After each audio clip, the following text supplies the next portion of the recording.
Hey there mga my loves Aquarius! Thank you so much for always staying here with me in this channel, babe. So before we start your reading, reminders na hindi ito for everybody. So, let's pick up only the messages you think are for you. At kung feel mo na ang reading na tayo para sa'yo, then this reading might be really for you. And of course, we do not have any gender right here. So just take only what resonates, guys. And yun nga mga babes, no? You always have your free will at the end of the day. So, kung interested kayo, meron pa tayong other channels, no? Nandyan ang mga links ay nasa description box. Thank you so much. Nabubulo sa Tagalog. Thank you so much. So, yun nga, by the way, ako po si Yan. Welcome tuloy new subscribers at sa mga pabalik-balik dyan. Thank you so much sa inyong lahat. So, ngayon alamin natin kung ano ba yung mga mensaheng need ninyong manos or malaman. So, ano pang hinihintay natin? Let's get into your reading. Aquarius. Spirits and angel guides, Archangel Michael, thank you so much. What do we have here? Messages for Aquarius, please. Can you please show me? Messages for Aquarius, please. Aquarius, what does Aquarius needs to know?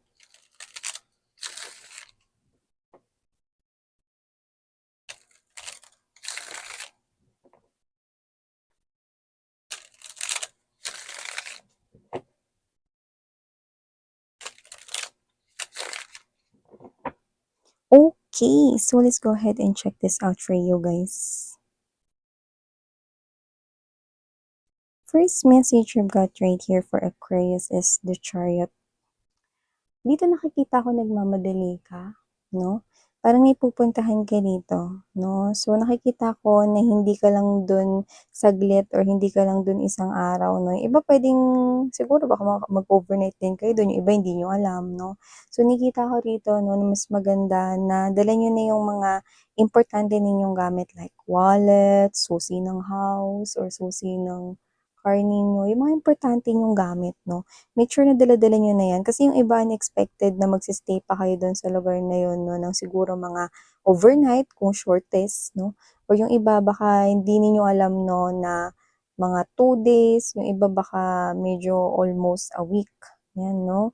Yung iba, kung medyo matagal-tagal, no, yan, mas maganda na talagang i-make sure nyo muna na kumpleto na yung mga gamit ninyo. Kasi dito, nakita ko, no, na posibleng mayroon kayo ritong makalimutan. Yan, no? Pero nandoon na kayo, no? Kumbaga, nandun na kayo sa inside ng eroplano or nandun na kayo sa bus, no? Like, yung bawal nang bumaba or pag bumalik ka pa sa house ninyo, madidelay na yung flight mo or may iwanan ka. Mga ganyan, no? May iwanan ka, no? Nung bus, eroplano, or what, no? So, nakikita ko rito na make sure na dala-dala mo na lahat. So, lalo na kung aware ka, no, na ikaw ay may travel or may pag-alis dito. Yan, no?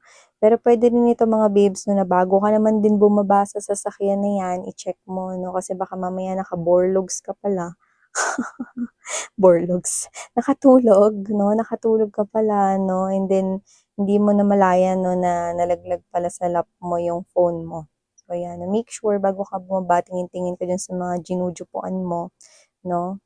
Yan. Kasi dito, posible talagang may maiwanang gamit, no? So, lalo na, ano, importante para sa mga nandiyan na lahat ng ID sa loob ng wallet. Naku, double check your wallet, no? Yan.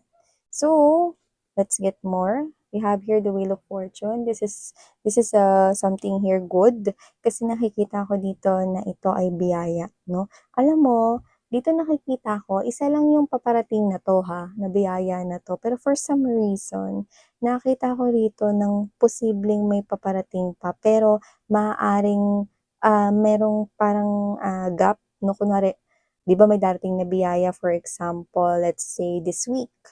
And then yung susunod na darating is parang let's say sa Burr months na, mga ganon, or bago mag Burr months, no? May pagitan. Pero ang nakakaganda rito, no, nakaka-good news is biyaya yun. Ibig sabihin, yun ay isang klase rito na parang present or gift ni universe sa'yo, no? Na magbibigay rito ng malaking tulong, no, or ginhawa sa'yo. no? This is something here positive.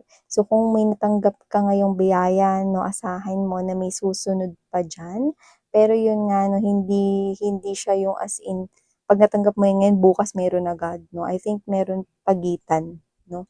So nakikita ko na hindi ka naman maiinip kasi you're gonna make use of this one na darating. So kung pera 'to, magagamit mo siya 'no, at dun ka magfo-focus sa paggagamitan mo or pag-iinvestan mo ng money na 'yan, kung money 'yan 'no. Kumbaga parang you're gonna make use of that muna. And then the next, blessing that will come 'no, is parang perfect lang yung pagdating nun 'no. So parang hindi mo rin mararamdaman yung gap, okey? Wow! 'Di ba? Claim na agad yun. So we also have here this Knight of Cups energy. Naku, may pagsurpresa. Kung meron ka man ngayong boyfriend or girlfriend or meron kang asawa na ngayon, may sorpresa tayong nakikita 'no, sa taong nito. At kung sino 'tong person na 'to 'no, alam mo, nakikita ko na parang ano siya, proud siya sa'yo 'no. Masaya siya sa mga nararating mo sa buhay at nangyayari sa'yong maganda. Very supportive 'no. So kung sino man siya, meron siya ritong pasurpresa 'no, sa'yo. So meron ka mang na-achieve na success or wala 'no, may sorpresa tayong nakikita galing sa kanya. And for some reason 'no, lahat naman ng ginagawa ng person na ito ay nagbibigay ng sigla at ngiti, saya sa puso mo 'no. Pero dito kasi 'no, ito yung klase ng sorpresa na hindi niya rito sinabi kahit na sa mga malalapit mong friends or sa malalapit ninyong friends or malalapit sa inyo, okey? Para talagang sorpresa. Oh, yeah, it may feel like na parang meron siya ritong ginagawa 'no, na parang ito yung surprise of a lifetime. So, expect na natin yun na baka may gagawin siya ritong movement lalo na kung boyfriend, girlfriend mo siya 'no.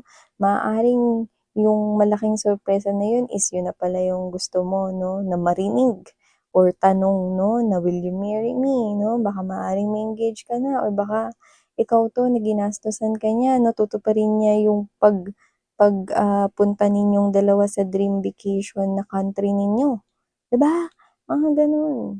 So, expect mo na rin 'yun, Aquarius 'no. So, kung sino man 'tong ka-deal mo na 'to 'no, this person here loves you so much at kung travel man 'yun, pinag-ipunan niya talaga.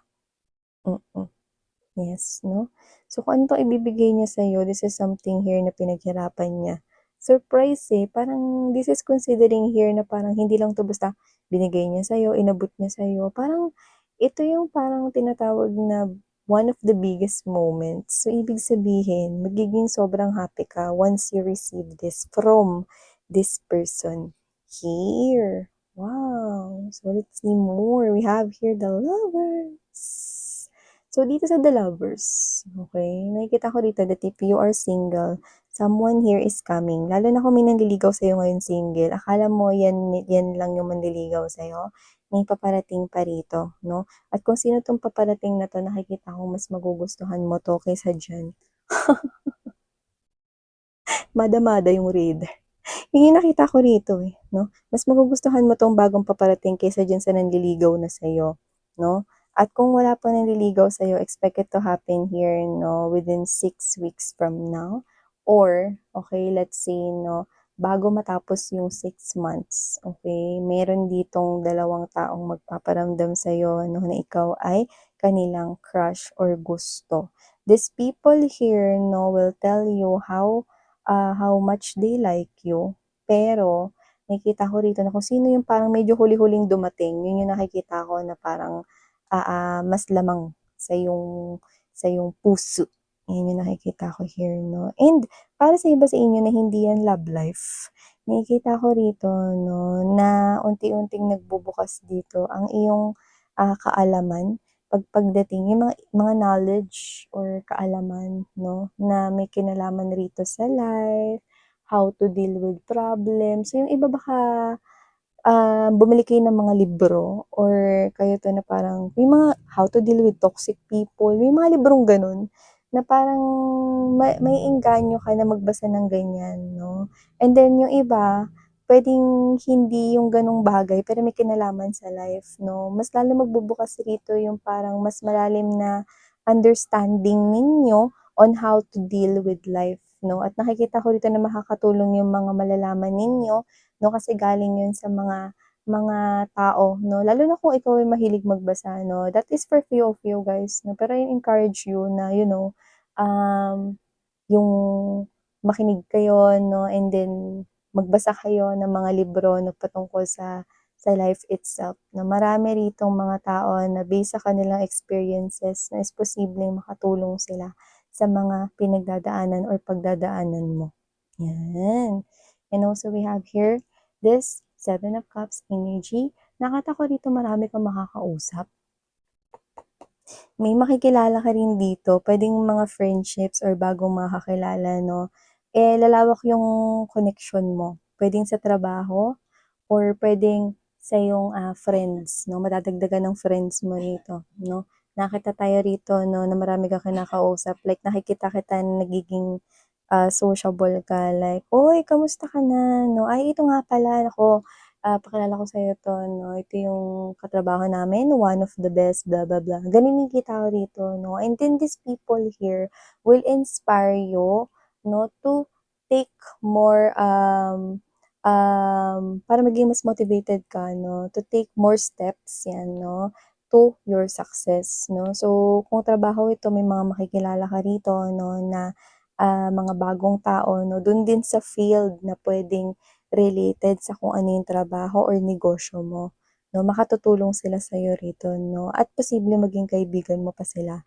Yung iba naman puwedeng hindi yan sa trabaho pero nakikita kita dito magkakaroon ka 'no ng mga bagong kaibigan at yun yung mga friends of friends ng mga friends mo na, okey? Yun yung nakikita ko rito. Yung iba puwedeng yung relatives mo yung magdala niyan 'no, so maaaring friend yan ng pinsan mo, kapatid mo, yan. So nakikita ko rito na lalaki ang iyo ritong circle of friends, pero don't worry kasi nakikita ko na wala naman ditong papasok sa life mo na hindi worthy ng iyong time. So let's see more. We have here this hanging man energy. So kung sino man 'no, yung kumo-connect na ito sa inyo na hindi niya rito mapigilan na hindi ka rito isipin. For some reason, na-stuck siya rito 'no, sa sitwasyon niya at parang ang tagal niya na 'no, na nandito sa very uncomfortable situation. Could be the energy of someone you've recently, ended your connection with. Puwedeng ex mo or puwedeng someone na tinuldukan mo na 'no, na 'wag ka na makipag-usap or hindi mo na siya talaga, pinansin ever. Puwedeng someone who betrayed you, may history kayong dalawa at mukhang hindi yun maganda. So, nakikita ko na iniisip ka niya 'no, ngayon at nakikita ko magpapatuloy ka pa rin niyang isipin rito, 'yan. Naguguluhan siya, eh, oh. Pero at the same time gusto niyang i-end yung silence niya rito. Pero hindi ko pa siya nakikitang gumagawa ng movement 'no, para gawin yun, 'yan. And let's see at the bottom of the deck, we have here the Five of Pentacles, Energy, Queen of Coins, and there's this Justice. Finally, makakapag-ipon na mga gustong mag-ipon. Dahil nakikita ko na yan sa iyong energy right here, no? And for some reason, nakikita ko, no, na kung meron kang options when it comes to love, no, talagang fighting ang dalawang person na yan, no? Nakikita ko rito na talagang yung mga single dyan, you will be single no more, no, in the upcoming weeks and months for you guys. Love life is really calling your attention right here, no? Pag-aagawan ka, girl. 'No, sino ba yung gustong pag-agawan 'no, ng mga lalaki 'no, or babae 'no, wala tayong gender, LGBT, of course, sweethearts, you're welcome. Pero nakikita ko rito yung mga single will be, hindi na kayo magiging single, 'no, nakikita ko na meron na kayong magiging partner. Para sa mga magjojowa na diyan or may asawa na, 'no, nakikita ko rito mas gaganda pa ang inyong connection at ang bongga kasi kung sino yung ka-connect niyo na 'no, as in, ka-in relationship 'no, malakas ang potensyal na talagang faithful siya rito. Yan 'no, handa ka niya ritong pakasalan kung hindi pa kayo kasal. And this person here 'no, matagal niya nang napagdesisyonan yan 'no, bago pa siya pumasok sa relasyon sa'yo. Ang taray!